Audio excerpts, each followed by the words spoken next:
Hello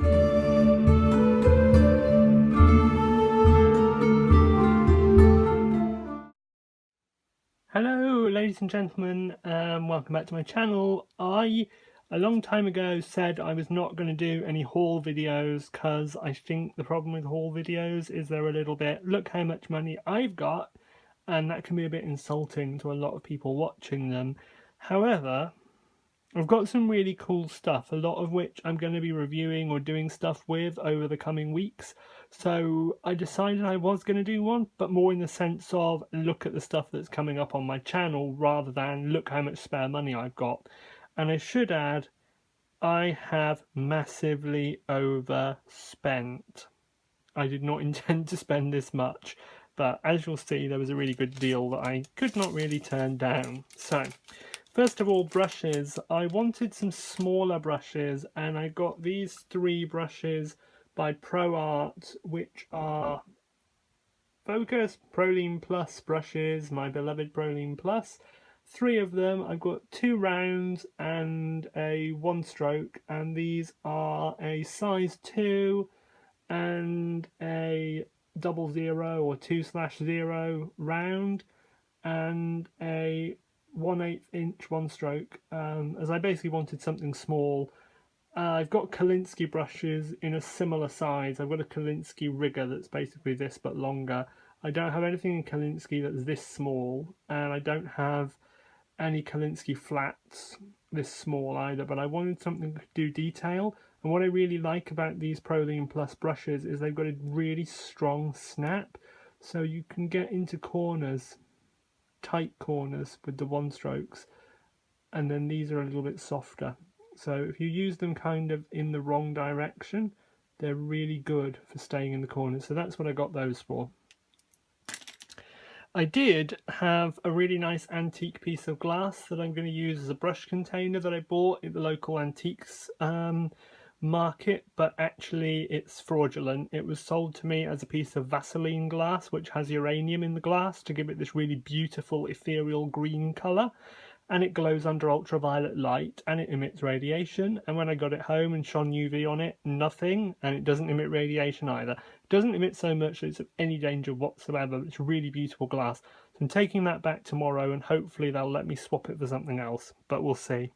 So random items. Oh, paints. Let's start the paint. So I got 1/2 pan in ultramarine violet. I want to add that to my Cotman sketcher set that I'm using, my Cotman studio set that I'm using outside. And I really ummed and ahed about buying this because my intention was to buy Cad Red and Cad Yellow to upgrade my sketches set so that they would be good. But then I realised I've got tubes of both paints and I could just fill the 1/2 pans up with those and buy a colour that is, more expensive. I mean, it's Series 2 colour. I have got this in tube format, but the reason I wanted it is I really like this for painting the sea at sunset. It's a really good, if you imagine what normal ultramarine is like and warm it up even more, that's what this is. So it's really, really good for painting things at that time of day. So I picked that up. I picked up a few paints at full price, but not many. I did have to buy a high polymer eraser just because I had to get something to be over £5 to pay by card. And high polymer erasers are good on watercolour paper normally, and that was 49p. I bought a couple of palettes. One was a £1.49 Daisy plastic palette, and I liked it because it had 2 sections here. I've already got one of these on the go that I've got my colours in for a painting that I've been doing, and I might even show you that in a moment. But I wanted another because I never paint one painting at a time. I usually have 2 or 3 on the go. So I wanted another, and I really wanted a porcelain one. And I asked them the other day about porcelain ones, and they said that they might have some, but they weren't sure. And when I asked when I went in, they didn't think they had any, so I bought a plastic one. Just after I paid, they found a porcelain one, which I also bought, but I decided to have this anyway because at least I can travel with that, and hey, it's £1.49. So for US viewers, that's maybe $1.75. May as well keep it. Didn't seem worth trying to return it with their silly returns policies. So I think I'll go through the other kind of sundry items and we'll do the paints last. So this was the palette that I got, £4.99, so about $6, $7, and it's a flower palette in porcelain. I haven't actually opened it yet, so you can share this joy of unboxing it. It's probably broken, or I'll drop it on camera and feel really silly. It's quite a lot smaller than the plastic one, so I'm glad I still have the plastic ones. And I've wanted a porcelain palette for ages. I've got long porcelain palettes, but I've wanted a daisy for ages. So that's quite nice. They're decent sized mixing areas. Focus properly, there we go. And this nice area in the middle where if you wanted to mix a large pool of a neutral or even just keep clean water in it, I think that that's a really good one. So you've got seven pools where you can have colours, and to be honest, if you're painting with more than 7 colours, probably going to look awful, so I think that's actually pretty good. And it's got a nice raised lip on the base, so it won't slide around too much. This is not glazed, so should sit pretty nicely. Okay, next items are some pencils that I bought, because these were £3 a pack. So I got a set of Derwent Colour Soft. I got 6 colours, so that has a sort of cad yellowy looking colour. Oh, they've got the colours on it. So it's deep cadmium, red, can't see what the blue is, but it looks like ultramarine, green, and I can't see what the other 2 are because they've twisted round, so I can't see what they are. But that's what they are, and I'll be reviewing these. I bought these primarily to review. I know these are really soft and a lot of people don't like them, but you know, we'll give them a go. So they weren't down at 50p, so about 60 cents each, and I thought that was good for just trying them out. I don't have like a full set of artist coloured colour pencils at all, so these will be the first kind of really good ones that I've bought. Mostly I use pretty cheap ones because I don't do much pencil work, but I like some of the work people like Lindsay the Frugal Crafter do, where they paint watercolour and then they use pencil to kind of add detail over the top. And I also wanted some watercolour pencils, so I got some, as I have literally the cheapest, like 12 for £1 watercolour pencils, because that's all I've used. And I can see a few of the colours. There's a golden brown, geranium lake, zinc yellow, oriental blue, what looks like a black, and I'm going to guess that's a green. Maybe it's a brown. No, can't really see, and it doesn't have them written on the back, but that's what they are. So a £3 pack, again, 50 pence each. I thought they were worth a try, you know. Nothing ventured, nothing gained. Before I go on to paper and paints, I bought an elephant ear sponge. If you've not used these are really good because they have a smooth side and a not quite so smooth side. They could be really useful for lifting, so I will do a video on how to use elephant ear sponge, and it's quite flexible sponge, very different from normal sea sponge, and I'll tell you all about that when I come to do a video on using it. There are other sponges you can get for watercolour, like sea silk sponges, but this one's the one that I've wanted for quite some time. I had one, but I don't know where it is, so I bought another one. It was like £1, so I thought that was okay. Paper next. I got a pack of Aquafine postcards, which I am going to turn into a block for painting outside using Lindsay's method. So these are pretty cheap, acid free. They are A6 size, and I cannot tell you what that is in inches. They're 300 grams per square metre, 140 pounds. Cold pressed, acid free, and you get a pack, and they've got the postcard printing on the back. So then you get a pack of 12 of those. They're about £3.50, and I like them just for kind of using them to swatch out colours, but I'm going to make this one by just taking off the cover and glue gunning the sides and leaving a little gap. I can make that into a block for painting outside, and I'm going to move this silly cover. I'm going to put a new cover on it so that it opens here, and I'll use that in my en plein air set. I've got a slightly larger pack of Winsor & Newton Artist Watercolour Paper. I don't know if they still even make this, if this is a new one or an old one.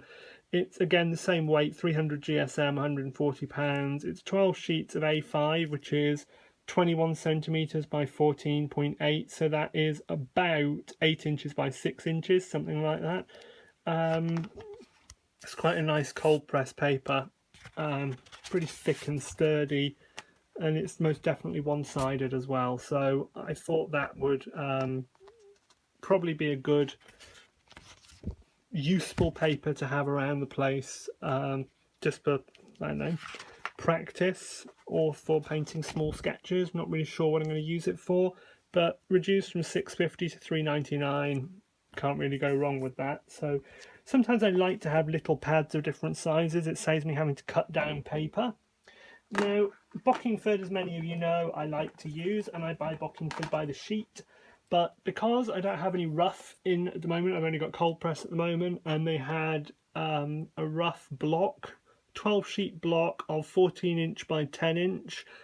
£140, 300 GSM, reduced to £11.52, so about $13, €13 roughly.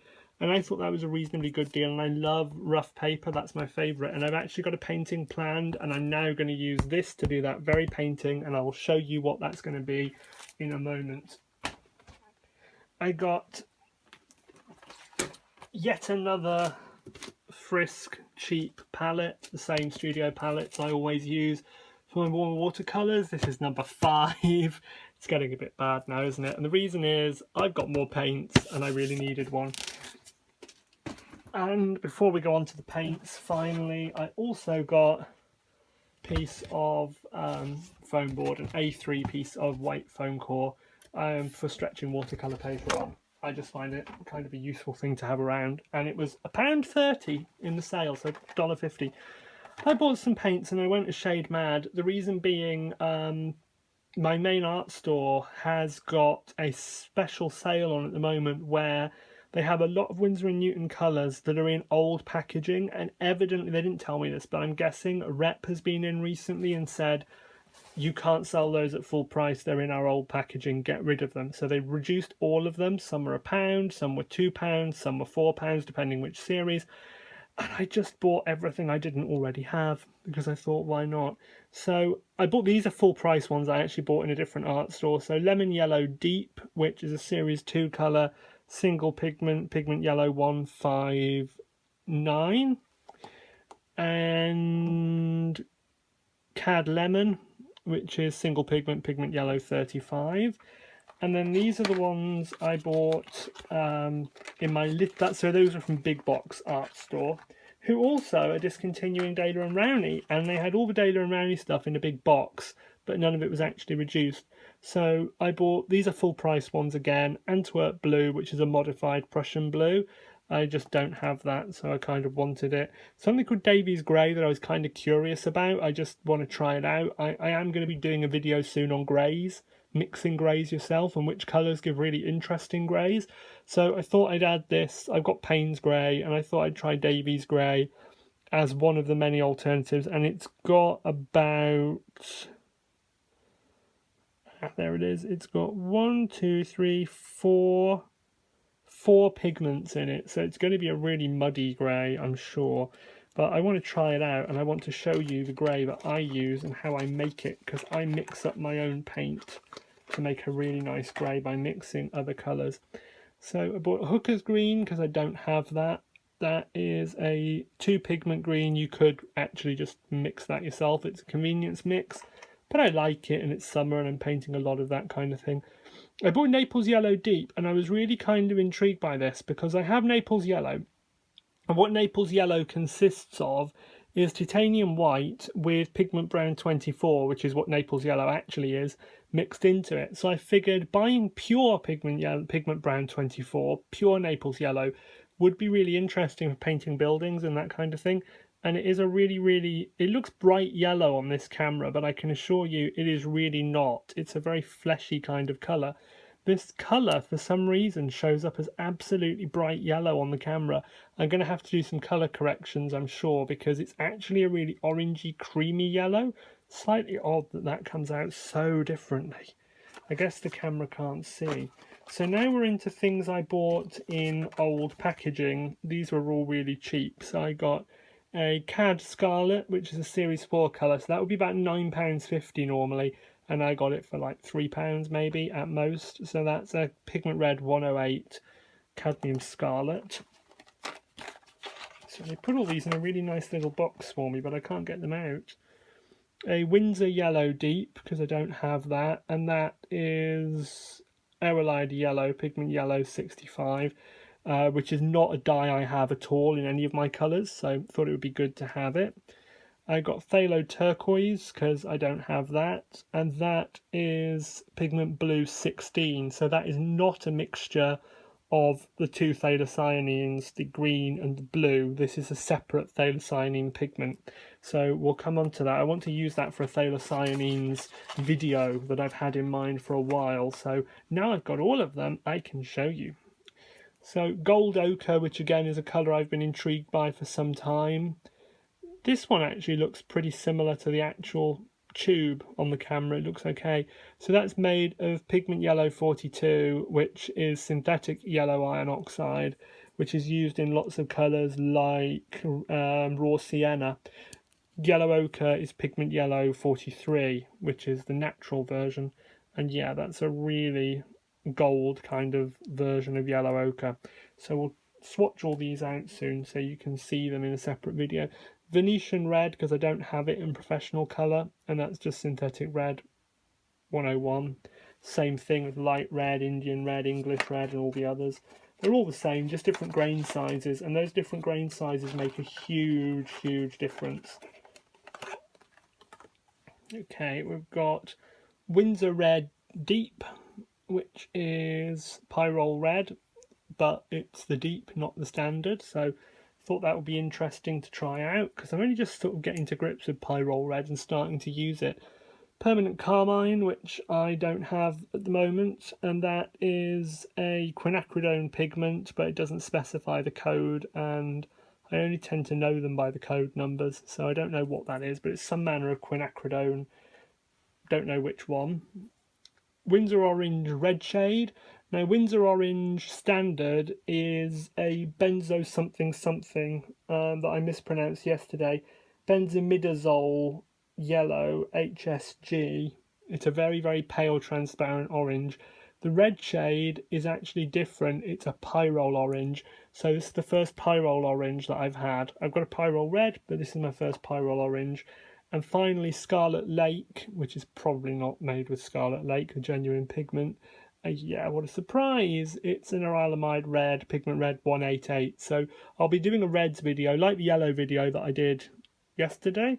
Yeah, I'll be continuing that with these new yellows, as I promised. And I'll be doing a new reds video coming up, where I'll kind of compare all the reds. And I'm going to do all the blues as well.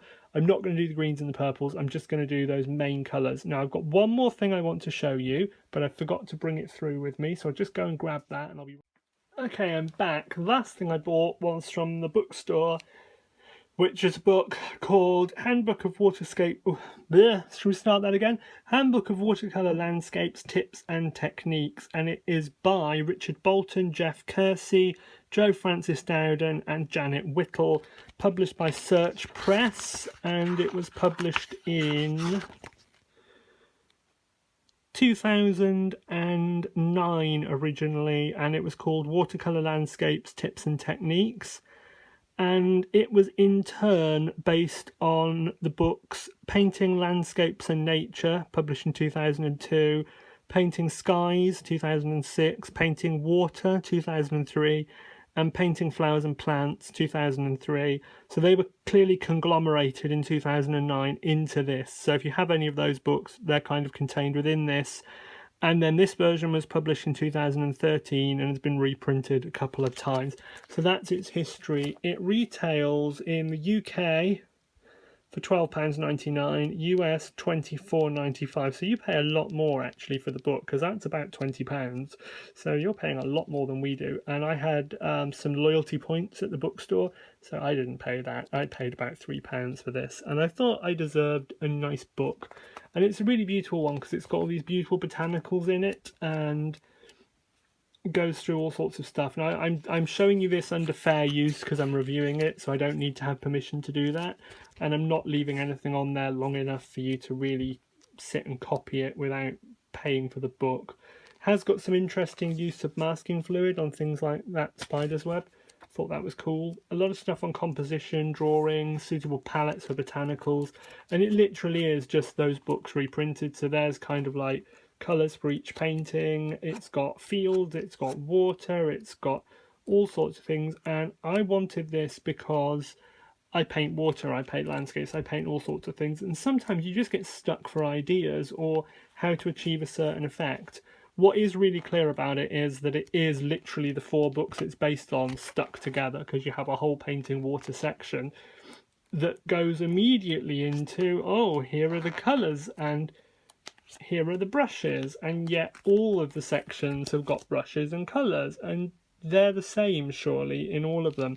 Now I know that picture there, that picture is called Guardian, and I've got that in another book, so I'm just wondering whether that book is one of the ones incorporated into here, because then I can see how much they have kind of merged into it, because that's what I'm curious about, you see. Painting water. Let's check the index. I know that painting though. There's a whole series of very similar books, so I'm not too surprised that it's been used. C. Drawing the sea. 160, 200. I'm just kind of curious as to how reused some of these books are, because I didn't recognise anything when I was flicking through it, but it could be that they just used it on the cover and it actually isn't in the book. That's one possibility. Just going to have a quick flick through a few more pages. No, that's kind of good, because I'm always disappointed when I get home having bought a book, especially when you buy it online and you don't know what's going to be in it. Oh no, it is in here, what a surprise. Okay, so that means at least one section in here, this section that contains Guardian, that I recognised from the cover, I do have one of those books. So yeah, I recognise that is literally the whole book reprinted. They've shrunk the page format. So that's Joe Francis Downden's Painting Water, which I bet it's in the back. Just having a really quick look for it in the yeah, Complete Guide to Painting Water and Watercolour. That's the one I have. So it's a compendium, and I wish instead of using Handbook they'd used compendium and made it really obvious that this was 4 books put together in one volume, because I didn't realise that, and I could have just bought the ones I didn't have or that I was actually interested in. But that said, it's in a really nice format. It's not huge, it's quite small. I just want it as a reference book really, so I'll do a separate book review on that, but that's just my initial unpacking thoughts. So thanks very much. Apologies for the total arrogance of doing a haul video, and as you've got this far, I am going to show you the painting that is coming up, that I'm actually going to do my first fully filmed all the way through tutorial. Now it won't be a live show, but it will be live with some sped up sections. It came from using I'll show you the colours, I won't show you the actual painting, because this compositional sketch I've got is not actually correct, because in my head I've already changed it. I bought some Perylene Maroon the other day. I really love this bloody colour of it, and if you let it sink due to gravity you get this wonderful dark colour here. I loved it. I tried it next to Perylene Green, which is technically a black. It's can't remember which black it is that's used in it, but I really liked it, and I thought they looked really good together. And I was thinking a lot about George R.R. Martin's A Song of Fire and Ice series of books, which became HBO's Game of Thrones, and the blood red reminded me of the weirwood trees, where the leaves and the sap are said to be the colour of blood, and the actual bark of the tree is absolutely white. So when I painted it onto white paper, that contrast made me think, oh, weirwood tree, I'm going to paint a weirwood and I'm going to use this. And that's a really nice contrast, but I wanted some colours with sort of far background, and I thought, I'll use dyes, I'll keep everything really transparent, I'll use green gold. Sepia is not transparent because it's got particulate crap in it, because it's a mixture of dyes and minerals, but green gold and quin gold are pretty transparent. This is not very transparent. As I pointed out in other videos, this is actually a mixture of transparent yellow, permanent rose, and brown madder from Winsor & Newton. So that would be quinacridone rose, quinacridone burnt scarlet, and nickel azo yellow in normal parlance. So I thought I'll just use the nickel azo yellow because that's kind of more transparent. That's this. It really glows on this camera because the light goes straight through it, hits the paper, bounces back. It's so transparent. And I did some experiments with it where I let it get to varying levels of dryness and put in like tree trunks and stuff just to see what happened, just to get an idea, and then dropped in other colours just to sort of see how it mixed. And this is the one I was most happy with, so I know how dry to get it, and then just paint in with quinacridone burnt scarlet brown madder to get the tree trunks in the far distance of the normal trees in the wood.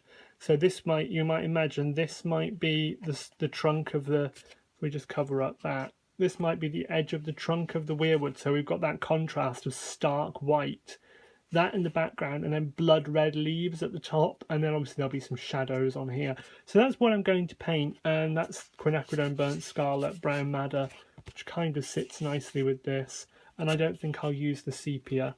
I've also got Indanthrone blue because I felt I needed a primary blue, which is that there. I initially came up with indigo, but again, that's got particles in it.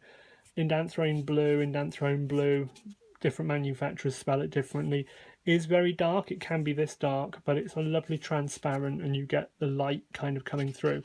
And I found that if I mixed it with Perylene Maroon, I got this really nice neutralized lavender, and that's what happens if you let them mix naturally on this scrap of Bockingford. So I'm going to be painting the tree using that as my shadow colour.